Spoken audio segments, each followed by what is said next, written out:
आमदार भारत भालके यांच्यावर आज सायंकाळी त्यांच्या मूळ गावी पंढरपूर तालुक्यातील सरकोली येथे शासकीय इतमामात अंत्यसंस्कार करण्यात आले. साश्रुनयनांनी भावनाविवश वातावरणात आमदार भालके यांना अखेरचा निरोप देण्यात आला. आमदार भालके यांचे पुत्र भगीरथ यांनी मुखाग्नी दिला. आमदार भारत भालके यांचे शुक्रवारी रात्री निधन झाले.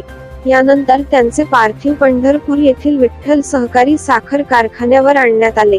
त्यानंतर शहरातील शिवाजी चौक, नगर प्रदक्षिणा, नामदेव पायरी या ठिकाणी त्यांच्या पार्थिवाची अंत्ययात्रा काढण्यात आली.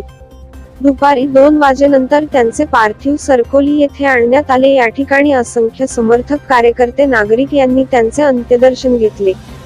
सायंकाळी 5 वाजण्याच्या सुमारास भालके यांच्यावर अंत्यसंस्कार सुरू करण्यात आले.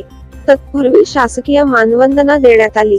यावेळी उपमुख्यमंत्री अजित पवार, पालकमंत्री दत्तात्रय भरणे, जिल्हाधिकारी मिलिंद शंभरकर, आमदार प्रशांत परिचारक, आमदार संजय मामा शिंदे, आमदार यशवंत शिंदे, माजी आमदार दीपक साळुखे, दामाजीचे चेअरमन समाधान आवताडे, जिल्हा पोलीस अधीक्षक तेजस्वी सातपुते, अतिरिक्त पोलीस अधीक्षक अतुल जेंडे, प्रांताधिकारी सचिन धुले आदी यावेळी उपस्थित होते.